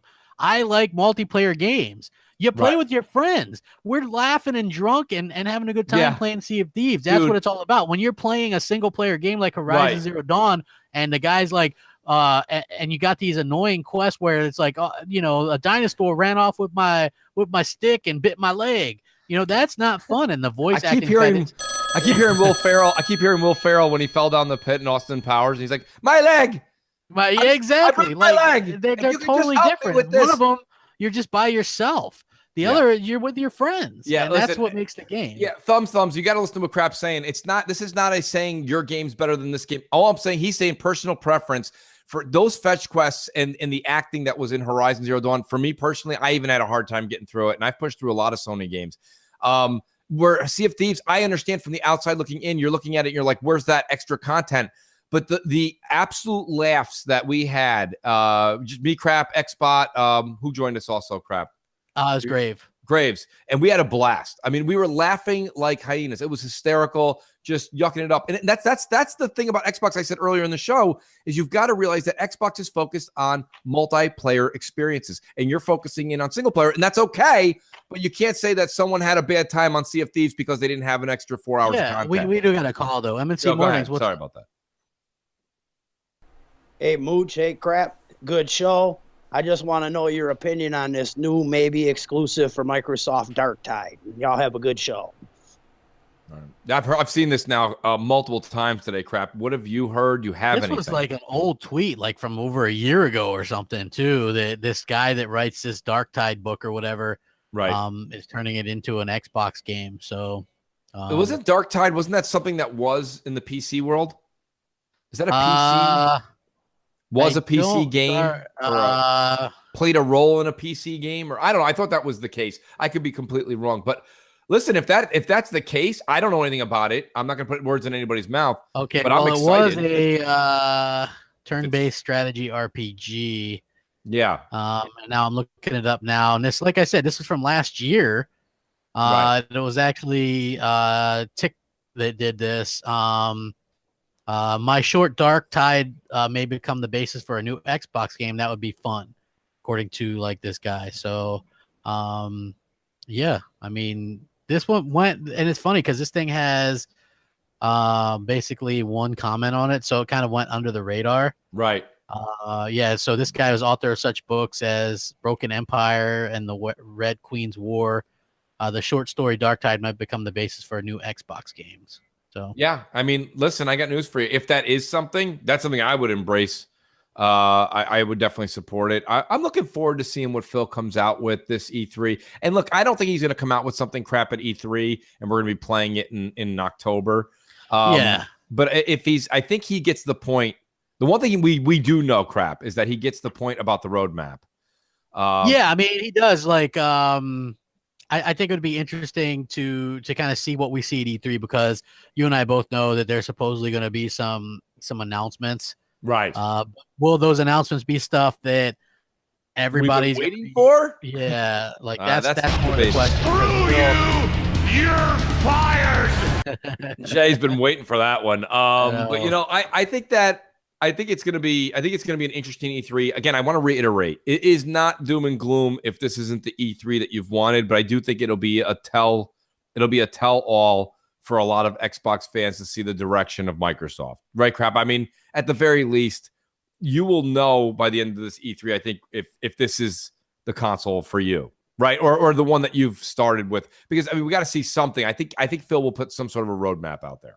Yeah, like that. Like, we're gonna get some stuff. Who knows? It's here's the thing. It's like, if you're looking around and he's like, okay, well, I've got Forza Horizon that I'm going to announce, a Halo that I'm going to announce, a Perfect Dark that doesn't have realistic graphics, and a Fable that doesn't have realistic graphics. Right. Or is that going to please the people that want these realistic graphics? Like, I've never heard such bullshit in my life about realistic graphics. It's so insane to me. Right. Especially given that the games that released on PS4, like the Knack 2s and the Ni no Kunis and the Persona 5s, right, those aren't realistic graphics, and you don't hear people really bitching about that. So I'll never understand that, especially since Phil can't go to these developers. Like, people go, Phil needs to give these developers more control over what they do. Developers. Steve. You got to give more control over them. Let them do their own vision. But yeah, Phil, tell them to do realistic graphics. How does that work out? Yeah, I mean, it's hard because I think, crap, you reiterated this. If you didn't just say it now, you've said it before. The developers. Scott, people don't want Microsoft to announce games that are 4 years out like Sony. We want to know what's coming next year. Yeah, I wouldn't mind. I actually wouldn't mind both. But I think that's the difference. I'm not really looking forward to 3 years out is in the next gen, so that's not really at this point. Yeah. So that's not really something that I care. It doesn't matter to me 3 years out, but I would like to know what's coming next year, maybe 18 months down the road. No, I totally agree. I don't think that's too much to good intro crap to kind of move into with the developers a bit by Jay. There is our good friend and esteemed colleague Cliffy B has released Radical Heights. Yeah, Fortnite Heights. Yeah, and oh yeah, there we are. I love how we Fortnite Heights. Anyway, I don't know. I think the problem I have with this, and I said it yesterday on me and JKB show that I thought was interesting, is that you ever see the movie Multiplicity crap? Yeah. You've got when number 2 was made by Michael Keaton in that movie, it was crisp. He was like, this is my dude, my number 2. He's going to go to work for me. He's going to do this. He's going to do that. He was very, when you start making a copy of a copy of a copy of a copy, you start running into problems. I'm not saying Radical Heights won't be good, but it's definitely copying off of what Fortnite copied off of PUBG. You see what I'm saying, folks? Yeah. There's no stopping unfortunately, there's no stopping the Fortnite craze. If you look at, they're all constantly adding stuff. I think the big difference between what they can do with Fortnite and what's happening with PUBG right now is Fortnite is backed by Epic Games. Yes. And PUBG is backed by a team of people that this is their first game. Yeah, it's like 8 people still in a garage. I don't understand what's. Yeah, I mean, I don't know. I'd love to know. Well, I mean, look, PUBG's obviously fallen off. Even on Xbox, they're doing like a free play thing or whatever. This upcoming weekend or whatever. So, yeah, Fortnite. They're going to add new map. They'll probably beat Well, I don't know because we are supposed to get the new PUBG map next month on Xbox, but yes, they could even beat that to the punch. You know what I mean? Like their game already runs at a smooth 60. Can Crap. Listen, I got news for you. Look, you know, Crap. Listen, guys, everybody in the chat. I'm trying to get Crap to come around. I think Fortnite's a lot of fun. Hashtag fun. Sure. Well, that's great, Crap. But I'm not coming around. No, listen. It's just like it's not. I don't know. It's for me. It's not as good. It's okay. Right. You know, it's just I don't like the building aspect. I understand it's not your cup of tea, but I've been watching. There's been so many like tips and this and that videos on YouTube. I've been watching about the building aspect and Crap. If you watch it, they're literally like 3-minute clips. Yeah. And it really does help in understanding the aspect of it. I just played again. I played like 3-4 rounds the other day, or it was yesterday in the afternoon, and it was awesome. It was a lot of fun. We got to like, what did we play? We played teams of 4. And we got to like the number 4 rank, you know, we survived to the number 4. And I was like, that was pretty cool. You know, look, it's to me that game. Yes, of course you want to win. PUBG, you want to win, but it's just a lot of fun getting into the top 10. And we have a call, so we'll take that call. Come on down. Hey, Mooch and Crap. This is Yahweh. I hope you guys are having a great day. Hey, I heard you talking about Fortnite and this battle royale craze. I got a question. Do you think Anthem is going to be dead on arrival since Destiny 2 is pretty much dead, and that genre of gameplay has died out, and the like the PUBGs and stuff are starting to take over? Thank you very much. Bye. I think Anthem's DOA. I think BioWare's in trouble. I think Crap's right on that second part. I think BioWare's, if they get their act together, I was very excited for Anthem. I don't know. I've read one article, Crap, that agrees with what you said, that says, you know, EA has basically given BioWare an ultimatum. Like, this is your last extension. This is probably your last extra pot of money you're asking for. Now make the game. Yeah. And I have a problem when I see that kind of stuff, because at some point when the money runs out and you're out of sand in the hourglass, the game's got to come out.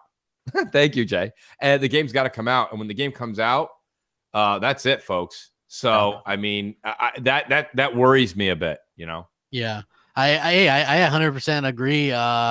You know, I think EA's in a little bit of trouble, to be honest with you. So, right. If you just look at what they're doing, apparently that they were working on a new Dragon Age game, and that's like a skeleton crew working on that right now. Apparently they shut down the team that made the newest Mass Effect, so that series is done. They closed down that studio, Visceral, that was working on that Star Wars game. Yes, that's right. 1313. Battlefront 2 just had a bunch of problem. Not 1313, dude. They were working on the Amy Hennig one. Oh, the Amy Hennig one also. Yeah. That's right. That's right, Crap. Yeah, so Battlefront 2 is having a lot of problems. Well, EA did pick up Respawn, though, which is also working on a Star Wars 3 and some Star Wars game. Yeah, so I mean, hopefully they go back to their roots with Titanfall 3. Here it is, all these years later, and they've had two Star Wars games, and both of them are Battlefront. But you know, getting back to the whole Radical Heights thing, I watched because it's only on a Steam early preview. I'm not going to sit here, okay, especially after all the nonsense that went on with PUBG's early access. I'm not going to sit here and bash the blunders and the missing content that's in, because it's early access, okay? So, but that being said, there's no fault, no blame to be had on Boss Key or Cliffy B. But my only thing was, I'm watching the game. I didn't really care about. I mean, I think the game looks. It's in its infancy, by the way, folks. It's at its infancy. There's not even. We don't talk about blades of grass. It's just like somebody scratched a Crayola green crayon across the ground. There's nothing there. So it's very bare bones. But I was looking at the fundamentals, the mechanics, and the mechanics looked very, very not so good. Said, oh, you know what? Fortnite has vending machines. We're going to put ATMs and make money the threshold. So you're changing the point system and acquiring things. And Boss Key already made a fatal error. I believe when they launched this past week, they already had they removed it. They removed it immediately, so give them credit. But they had included something crap where it was a pay to win kind of thing. I don't know what it was, but it was something where you could get like they call it offshore money in the game, and you could buy money. Huh? That's what it is. Yeah, because it's all about ATMs and acquiring money, and you can buy things offshore. You know, it's like that's their shtick, but it's really the same shit. It's just that instead of finding random gear, like to buy the really good gear, you have to like go throughout the world kill different folks and different things, and like you go in and take the money from like grocery stores and this, that, and then you can buy your gear and your weapons or something like that. I've only gotten a certain amount of gist of it because it's only on Steam, and I watched an IGN thing for like 10 minutes. But the game just looks like a carbon copy of a carbon copy. Yeah. And that's my problem. And it's not even on console. So like the PC crowd usually Right. kind of thins out pretty quick on stuff like that. Cause I mean, they're going to well, go. The PC crowd's already played Fortnite and PUBG crap. Yeah. So I agree 100%. So I never would have thought, and wrongly, I guess, on my part, that Fortnite would have come out of the blue like that. I don't know, man. That surprised me. Remember, I told you I work and I hang out with and they're very open about it. They say they're casual gamers. They play Call of Duty. They play, Destiny. They play just the games that are come out. Like they buy 2 games a year, maybe Madden. And pardon me. The thing about it is, they said when Fortnite came out, first of all, it was free, so that was everybody and their parents bought onto that. And then they said, I bought PUBG, but they're like, I prefer playing Fortnite. And these are guys that like Call of Duty. Like they like the army stuff, the realistic. And I'm like, dude, but PUBG is really up your alley. They're like, I don't know what it is, but it's just a lot more fun to play Fortnite, and it's just smooth. It's buttery smooth. And that left a lasting impression on a lot of gamers crap. But I mean casual. I'm not talking hardcore. And I think that's where you were saying, I think what we were looking, and I was blinded too. I was blinded by the light. Another song. Yeah, I hate that. I hate that song. Crap hates that song. But I thought, I've played more Fortnite in the past 3 months than PUBG, and I can't even say why. We have a call though. Let's take that. Okay. Hey, Mooch, hey, crap. G-Man 1172 coming at you live through the power of Skype. Real quick, just touch on a couple things. Number one, the New York Yankees are the greatest sports franchise in North America, 27-time world champions. Just because you root for the Mets just means you root for the ugly girl. You had your chance to pick the pretty girl. Okay? Number two, hockey is the greatest sport ever. I played it 12 years. It is the hardest of all the sports to master, and that's why I am now a bum. Okay? Number three, Sea of Thieves. Yeah, I was really happy. I saw crap. You read something. I don't know if it was on Xbox Nation or on Crossfire about an upcoming update. Ooh, there's going to be an AI thing that we all have to. Hello, McFly. I was telling them I was in the alpha from February 2017. Every fucking month, I was giving them feedback. You need a compelling AI faction. The chances of running into another crew of people, while the combat's fun. The chances, sometimes you get it, sometimes you don't. You need something compelling, like a British Royal Navy that's trying to kill all pirates. Something compelling. Thank God they're finally doing it. Let's see. Last thing I wanted to say, God of War. Yes. I've been a God of War nut. I think just like crap, I've got like every collector's edition for every God of War ever released. My Stonemason edition is on its way, dog. So I am really psyched. Really can't wait to play it. Guys, good luck. Love the show. Always keep up the good work. All hail Jay. You got to love G-Man Jerky Boy. He's one of the best. That was a great live call, too. Good to have him live. All hail Jay. All hail Jay.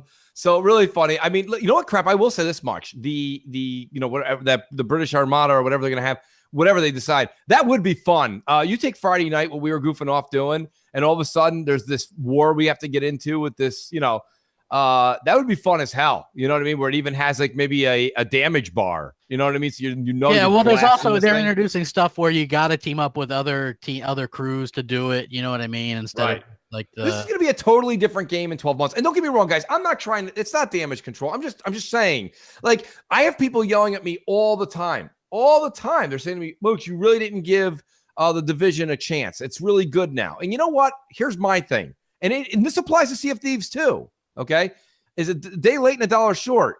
Like, I'm not going back to Division. I'll go look at the beautiful aesthetics that they put into it in the 4K resolution.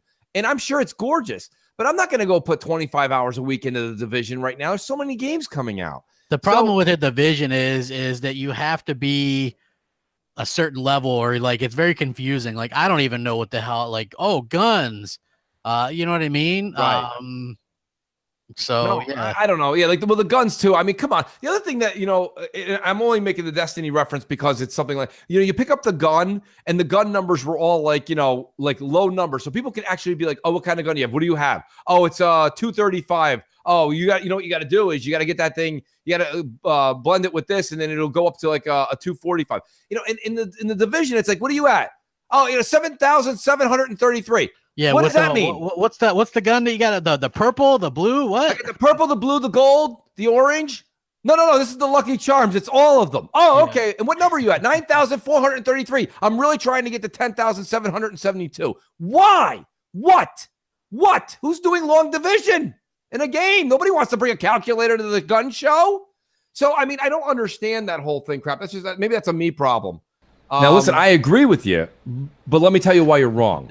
That's right, Mooch. I don't understand that whole thing. It's probably a me problem. I get it. Yeah, that's fine. So, but anyways, getting back to it, I don't think that. I think that Radical Heights is going to run into a major and oops, because they're in a very, very early. They're in pre-alpha. He was like, 50B was like, how can I make a game that's never was like Game Pass? And then he's like, got it. Got it. Done. But hey, the good news is Halo Master Chief is going to Game Pass, guys. So that's something. Well, you mentioned that crap. Was that mentioned today? Rack them up. Yeah, well, they're teasing it. Rack them up. I don't know if it was announced that it's coming today, but they teased it that it's coming out there. Okay. I guess that's to bring more people to the multiplayer, I suppose, or whatever. But to be honest with you, that game's been $5. So yeah. So you know what I'm more interested in? Oh, listen, crap. Let me get the silver lining out of this. Okay. So if it's going to Game Pass, we know that Halo Master Chief Collection is going to get a 4K 60 like enhancement, right? So it's going to be this thing that we've always wanted. I'm hoping that this going to Game Pass is the month before. Maybe I thought we were going to hear something in early April, an update from 343. There should be a time coming up very soon, crap, where we find out when we're getting the 4K boost. Because I mean, I don't know about you, but man, call me I'm just a homer for that, man. I'm going back and playing Halo in 4K. Yeah. Well, yeah, I still have some on there. The Master Chief. I didn't even play through. I played them all. I didn't play through all of them. I did, but you think we can get through on Legendary? Legendary's hard, man. Yeah. I played it through a bit. Probably Legendary on 4 and 3 because there's 4 people that can. Yeah. Play. Yeah, we can do 4 and 3. We can try. We'll go in reverse order. Yeah, exactly. Like it'll be our own prequel. We'll enjoy it as we go back. Do we have another voicemail? I think we do.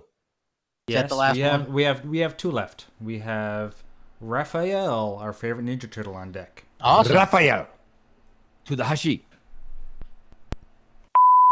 Hello, Mooch Crap and J-Dubs. This is your favorite Ninja Turtle, Raphael, calling you again for yet another round of M&C Mornings. And I don't have a question this week. I have more of a statement, something to think about and maybe discuss. Crap did ask in one of the latest podcasts, when is the people, where is the sheepage around there going to acknowledge that Microsoft actually has exclusives? He put it very nicely. Oh, but we have exclusives. Look at Halo, look at Gears, look at Forza. Oh, not those exclusives, other exclusives. Well, that's going to happen. They're going to recognize that we have valid, quote-unquote, exclusives when one exclusive is going to come out that is going to tick the following boxes. Number 1, it's going to have to be very realistic in terms of graphics, none of the cartoony stuff. Number 2, it's going to have to be entirely story-driven and, mature in its themes. And it's going to have to be non-linear, non-fully linear at least, and it's going to have to be not a shooter. There's no way around it. Until that happens, we're not going to get recognized to have proper exclusives or exclusives worth mentioning. And here's where we are now. Microsoft actually had one. They knew the importance of these quote-unquote boxes to tick, and they had one such exclusive, and you know what it was? It was Mass Effect. If you don't believe me, go back and look at the reveal and the interviews of the reveal in E3, I think 2005, 2006. You will see that they go out of their way to underline all of the qualities that I gave to you just now. hear you guys on Monday on my way to work. Take care. Nice. No, I mean, I hear what Raphael's saying. I think that, and it's funny, I don't want to not get to his call, but DJ Singh in the chat says, you have high hopes for the Division 2. I just want to say this real quick. If the Division 2 is announced at E3 this year, crap, it's got tremendous potential because I think they fixed the model of their errors. They went back and corrected everything. So I think that they're going to be just fine. But I wouldn't necessarily light a match and faint in the stands. But I don't know what did Raphael say? We have a wiener. Somebody won the pony prize. Crap. So Yeah. that's good. Hey, congratulations. Who won? The winner was Mighty Spidey. Oh, okay. Well, didn't he call in twice? That dude's just ready to call in. Yeah, he's got us on speed dial. He's on speed dial, he's for sure. Yes, absolutely. Let me call in. Hot dogs. What I mean, I didn't. And it's funny because I think Raphael made some great points, but I didn't really catch his question. He was talking about the boxes to tick for like a mature game. He's like, if you come out with a new IP, it can't be a shooter. Which I mean, look, why can't you? Like, isn't The Last of Us like they're shooting in that? So you can't have shooting in it. No, you can definitely have it as a shooter. I mean, yeah. If you're saying you need an RPG, then fair enough. But there's other things, like if you come out with the hack and slash, it's just a God of War clone, right? So right. I mean, it's hard. I mean, look at whether you're talking about movies or music, the industry. Everyone's kind of just copying off of each other lately, right? Yeah. It's not really like we're getting here. You have PUBG is this phenom that hits over a year ago, and it's like, all right, great. And then you just get clone after clone after clone. So it's hard for a lot. And then the hard thing is imagine you are a talented developer. Imagine you have to make these pitches to these publishers. It's so hard, man. They don't want, and the publishers don't want to pay for a flop, So I mean, it's hard. It is a hard business. It is. It's easier to just go and make God of War again and Halo again. It's easier because they know that there's a fan base out there that's going to support it. And so that's why you don't see so much ingenuitive action or activity coming on in the gaming industry. But there are a lot of people trying in the indie space. Crap. That's why the indie space has grown. And to their credit, when this generation started, indie games were iDarb. Okay, I like iDarb. So. That's great. Crap. I like crossword puzzles when I'm bored waiting at a doctor's at least appointment. it was a multiplayer aspect to that game, which is right. why I liked it. So. Oh, absolutely. But I'm saying like we've come a long way from that. Pixelated. There's some games that are still the pixelated whatever, but they kind of do that as a on purpose. Where before I think they were doing it because they had to. Yeah. So I don't know. I think indies have come a long way. I think technically Hellblade's an indie. Look at that. Yeah. Oh. Good distance there. We have another call. We do have another voicemail, so we can do that. JW? Or do we have a call? No. We've got our last voicemail is UK Rob. All right. Hey Mooch. Hey Crap. Hey Jay. It's Rob from the UK here. Just wanted to check in, say you're doing a great job. And I've got a question. So... now we finally calmed down and realised that next gen's not coming now probably till late 2019, 2020, which would have been crazy to think it would have been 2018. What do we think is going to be Xbox's focus for next gen? Does it double down on games? Does it learn its lesson from the Kinect TV box stuff? Or does it start going down the route that I think Sony will go down, which is VR? I actually think VR might end up sinking the PS5, become too VR orientated, switch a lot of gamers off. But do you think Xbox will go the same way? Let me know what you think. I think next generation is going to have a lot to do with VR. Hey, VR is the future, people. It's the future. It's hip. Don't even go there. It's the future. I'm telling you. He's cool. It's great. It is. I tell you what, man. I love VR, man. I'm so happy when people go to me and they go, you know what, Crap? I gave you shit for liking VR, but it's really, really great. So. I do get the equal amount of people saying that VR is trash. Yeah. The ones that don't try it, certainly they're going to say that. I mean, myself personally, look, the rumors are that Sony's PS5 is going to be heavily influenced with VR. They're baking it into the chip. So that's fine. It's not going away. That means it's going to be super powerful, by the way. Yeah, well, I think the Xbox 2 and the PS5 are going to be super powerful. I think the Xbox will also have its own version of VR.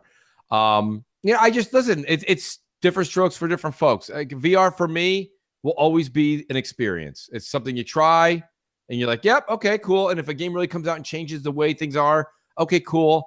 And then you just put it like I literally haven't touched my headset in I don't know how many months. I don't even touch it. Like I forgot that my friend is a you problem. It certainly is, Mooch. I mean, I think that crap. Realistically, again, I take me and you out of this. The thing is, though, you're not really a PlayStation guy either. I mean, I'm sure if you had that set up for Xbox, I don't know though. I don't know if Xbox changes it. I think it may change it more. Let's say Halo has a VR component, right? Crap. Yeah, you're right. I probably would use it more, But then after that got old, that would be it. Like I would just put that headset down. And Microsoft's probably not even going to have their own headset, right? They're probably going to go all third party. Probably. Who knows? I mean, I'm just guessing. I don't know. But I don't know. For some reason, it's just it's not. I don't know. I think it's definitely something that's not going to go away. But I don't think it's something that people aren't knocking the doors down to go get it either. I don't know. I mean, no man's land. I would love for Microsoft to do VR. I would too. I think if Sony's going to do it, I think it should be in both spaces. But I don't know how much I would. I don't know. I would probably use it more because, like you said, if they implement it into their first party games, Sony hasn't really even done that, right? I mean, tell me if I'm wrong, guys. But like, there's nothing I can play. There's the Gran Turismo, I believe, right? Is it Gran Turismo or Drive Club has? There's both. Right, they have it. But other than that, there's no Uncharted VR. There's no God of War VR. There's no Infamous VR. So Sony hasn't really implemented into anything it's all these experiences and these like little unknown developers that are making games. Well, I mean, I think it depends on, there's on what it does. I think it would be great to kind of, there's some really good games out there though, like a lot of people don't realize that there actually are. I mean, there's like Moss is a good game. Try Hard goes Moss. Moss is a good game and it's made by a good developer. But again, I mean, you can't finish Moss and then go write a 12-page article on how awesome it was to control a mouse doing puzzles. Well, have you played it? No. I think it's completely like, I would play it and then kind of like it's something very special in the VR space, in my opinion. Okay. Well, you're saying it utilizes VR very well. Yeah, I mean, it's like you feel like something, man. You feel like maybe a kid, like when you were. It's hard to explain. You really gotta like kind of play that. There's other games that are like that too. Like the first time I played that little mission on Star Wars, right? And you're in a X-wing and you're flying around the asteroids and doing dogfighting combat missions like that. Was just wow, so there's definitely exactly there's a megaton for sure. No, I agree with you on certain aspects of it, crap. I mean, and I'm not going to sit here and bash it because I mean, look, if people like it, they like it. I'm wondering how much Sony and Microsoft are going to use VR as what the caller was just saying, crap. Like is that going to be our Connect next generation where it's like gotta buy a helmet. You're not gaming unless you got a helmet on. And it's like, all right. I mean, maybe. No, like that's never going to be like you're forced to do that. Well, I don't mean forced. Like, how IGM would say like Xbox forces you. But I'm saying like, I think it may be implied that that's the peripheral of the next generation. Could be. I welcome that. Yeah, well, I know you do. But a lot of people don't want to pay $150, $200, $250 on top of their $500 consoles. I mean, you won't have to. Right. It's going to be kind of a, if you want to do kind of thing, So. Yeah. No, a lot of people, anytime this comes up, Mass Murders in the chat goes, Mooch, you haven't seen Player Reddit 1 yet. No, I haven't yet, actually, to be honest with you. I have not. And I don't think me watching that movie will make me come home and play Moss right away. But I mean, I understand the correlation. I do get it. We got 2 wheels we gotta run today. So we do it. We have 2 wheels, crap. We got the Patreon wheel and then the caller wheel. Which do you want to do first? Jay, which one's easier for you to do? They're both pretty well the same. Okay, well let's give away that game. Let's do the Patreon. Okay, let's do it. All right, all you Patreon members, we can't thank you enough. Please do think about subscribing. Come on, guys, get on with us. Help Mooch and Crap out.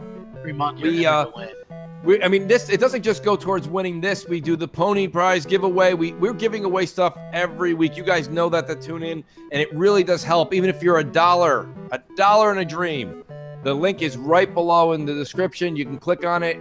We really appreciate it. With Absolutely. That being said, J-Dubs, ready for the spin? Spin that wheel.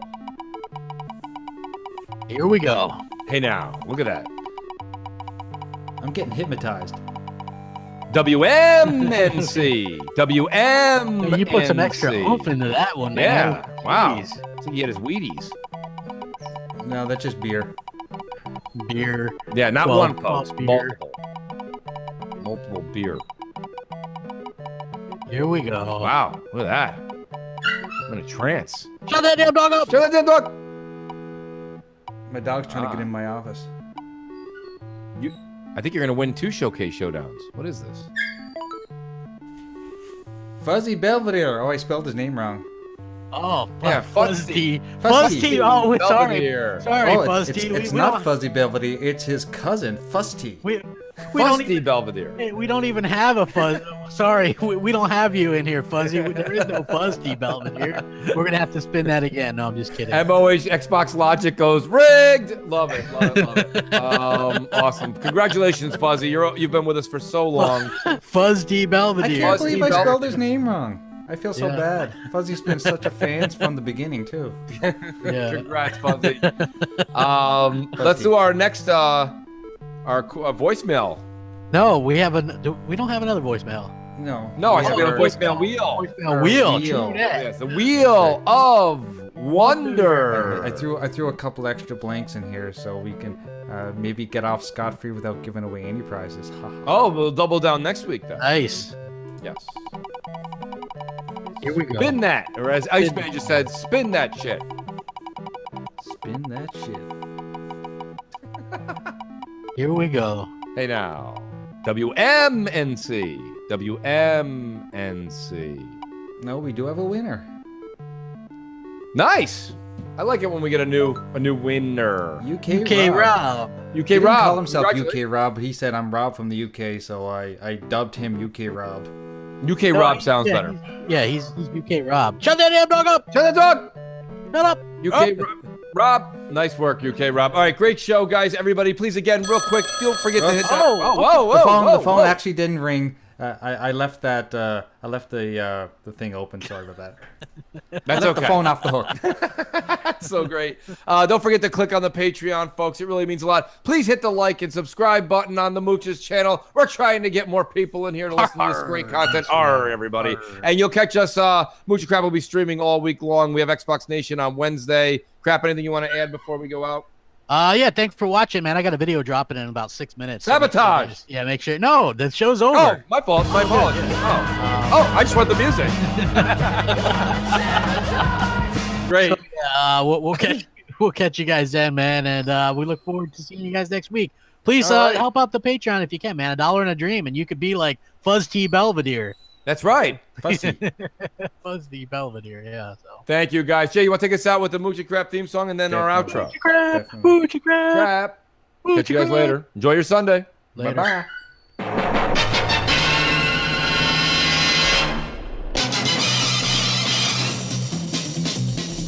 Mooch and Crap, Mooch and Crap. They talk about games and no drama smack. Search the web for media tide to catch these ponies in their lives. Look out. Here comes Mooch and Crap. Are they bots? Listen up. They have Mountain Dew in their blood. NeoGaf, Xbox Reds, Crap's got 10 dog all over it. Hey there, here comes Mooch and Crap. From a tweet of Phil, Xbox hate will arrive like the Scorpio. Mooch and Crap are just in time. Mooch and Crap, Mooch and Crap. Zany gaming duel Mooch and Crap. YouTube in is their core. A thumb in is its reward to them. Xbox is one big hangout. Whenever there's a game out, you'll find Mooch and Crap.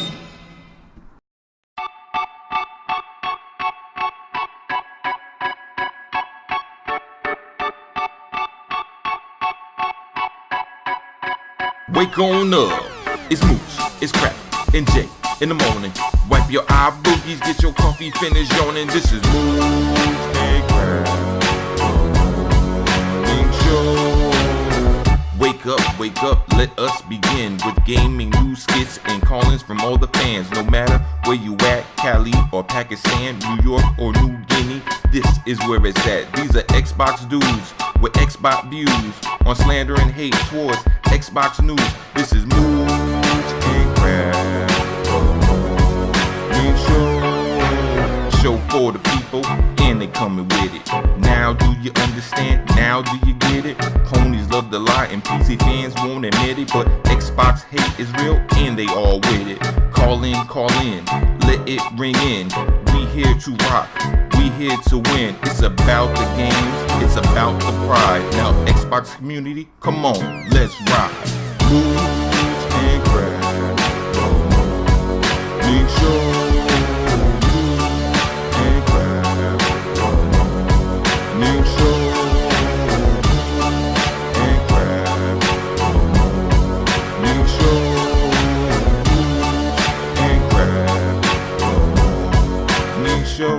Oh, oh.